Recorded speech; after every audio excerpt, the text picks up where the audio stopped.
গুণা করছি না তা আমরা মনে হয় আমার মনে হয় রাস্তাঘাট সব মাটিতে ভরে লইছি আর খালও ভরে লইছি, যার কারণে আইসে বাড়ি ঘরে উঠছে আর কি। এরপরে আবার বেলে একটা রাসেল বাইপার বেলা সাহেব একটা বেলা বাড়ি ঘরে উঠা ধরছে। আমি জানি না যে আসলে কিতা হইলে আমরা সমাধান হইব। 22 সালে আসলাম ব্যারিস্টার হিসাবে, 24 সালে অঙ্কা ব্যারিস্টারের সাথে আমি এমপিও। এমপি তো আবার আমার এলাকার, ইখানেও আমার এলাকা তো বাঙ্গন দেখা দিছে। ইখানের মানুষও কয় তুমি কই যাও, আমি কইলাম যে এমপি বানাই কিনা আমি আমার পুরা সিলেট ছেড়ে দিবনি, একদিনই কেন আর একদিনই কেন নাইলে এরা কয় ভোট দিছিলাম যে আমার কলার ওদের টানাটানি করে। যাই হোক, আমি আপনাদের কিছু ত্রাণ লই আইছি। ত্রাণ না, এটা হইল কি আসলে মানুষের বিপদে পড়লে তুই একজন আরেকজনের বাড়ির যায় না নি। আমার কাছে মনে হয়েছে আপনার লাগে একটা ভালোবাসা নিয়ে আইছি যে বিপদে আপনারা, আমি বিপদে বললে আপনারা আমার এলাকার যাইবা। আপনারা আজকে একটু পানি উঠছে, আমি চাইতেছি আপনারা লাগিয়া একটু ভালোবাসা নিয়ে আইছি, আপনারা এটা কবুল করতা। আর হইল গিয়া ফুলাবান্ডে পড়াইতা, এটা গত 22 সালে হইয়া গেছি। আজকে দেখুন পড়াশোনা করতে করতে আমি এমপি পর্যন্ত হয়ে গেছি গা। আমার ভাগ্যের রেখা দেখুন আপনারা, খালি পড়াশোনা করে আজকে এই জায়গা পর্যন্ত আইছি। তো বন্যার সময় আমি আর ইতা মারতাম না। আমি যেটা মনে করি আজকের এই বক্তব্যের মধ্য দিয়ে সিলেটের সকল নেতৃবৃন্দের প্রতি আমার অনুরোধ, প্রতি বছর বছর বন্যা যদি হয়, এটা হয় আমাদের কর্মের কারণে, নাইলে আমাদের নসিব। যদি এই বন্যা থেকে স্থায়ীভাবে মুক্তি পাইতে হয়, তাইলে সব এমপি এবং সব নেতাদের একসাথে বসতে হবে।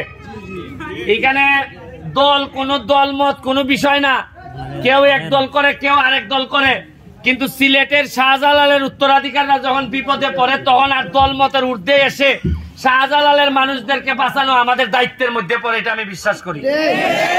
আমি নেতৃবৃন্দকে জানাবো যে বন্যা পরবর্তী সময়ে আমরা বসে, যদিও আমার বাড়ি আপনাদের এখান থেকে প্রায় 100 কিলোমিটার, হবিগঞ্জের সোনারঘাট মাধবপুর, যদি লাগে আমারও ডাকেন, বৈশাখ কি জননেত্রী শেখ হাসিনার কাছে নিয়ে আমরা বলি যে আমাদের কি হইলে বন্যা থেকে আমাদের রক্ষা পাওয়া যাবে। আমরা বড় বড় প্রজেক্ট হাতে নেই। আমরা সমস্যা হইল কি জানেননি, আমরা সমস্যা হইল যে আমরা যারা সিলেটের নেতারা আছি, আমি সহ, আমরা নিজেরার বাইরে বেশি চিন্তা করতাম পারি না। আমরা মনে করি আমার চাকরি খান আমি টিকাইতে পারলেই হইল, কিন্তু বন্যায় তো আর আমার চাকরি তোমার চাকরি মানে না। এবারে তো সব গরকে উঠতে জায়গা। তা আমি আপনারা কইমো আপনার লেগে দোয়া করবা, আর আপনার লেগে যত সামান্য আমি খাবার, শুকনা খাবার লই আইছি, সারা এলাকাতে বিভিন্ন জায়গা সিলেটে দিয়ে আইছি, এখনো দিতেছি। আর প্রবাসীদের প্রতি আমার অনুরোধ থাকলো যে আপনারা সব সময় আমাদের জন্য করেন। এইবার আমি যেহেতু এমপি, আমি পুরাটা দৌড়াইতে পারবো না 22 সালের মতো। আমি প্রতিটা প্রবাসীরে বলবো, আপনি আপনার যে এলাকা, এই এলাকায় আপনার গ্রামে আপনি একটু ত্রাণ পাঠান, সহযোগিতা করেন, তাইলে আমরা এমনিতেই আপনাদের কাছে কৃতজ্ঞ, আরো বেশি কৃতজ্ঞ থাকবো। আর আমাদের সিলেট বলতেই তো প্রবাসীদের সংখ্যা অনেক।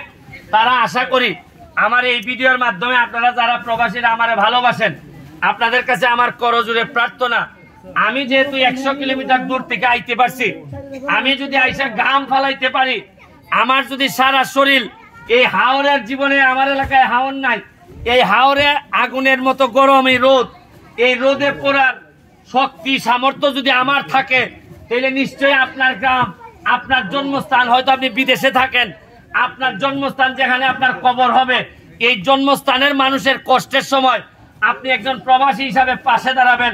এইটা আমি ব্যারিস্টার সুমন হিসাবে আপনাদের কাছে আমি বিশ্বাস করি, আশা করি আপনারা এটা করবেন। আমি আবারও আপনাদের ছাতকের মানুষকে আমার হবিগঞ্জের সোনারঘাট মাধবপুরে আমি এমপি হিসাবে আপনাদেরকে দাওয়াত দিয়ে যাচ্ছি। বন্যা হয়তো বেশি দিন থাকবে না, তারপরে আপনারা আবার হয়তো ফিরে যাবেন স্বাভাবিক জীবনে।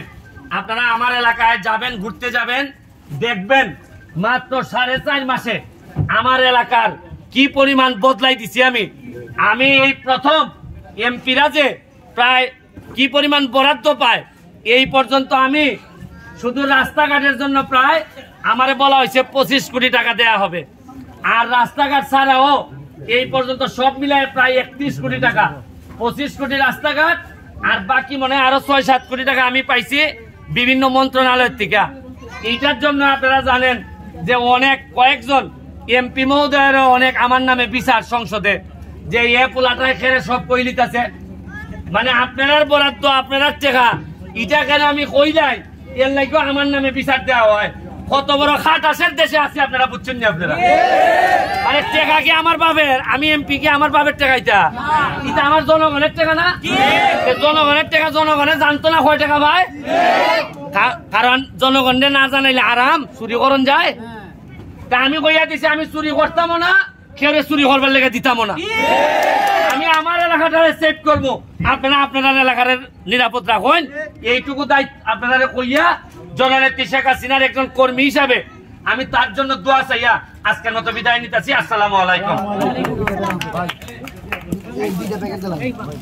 আচ্ছা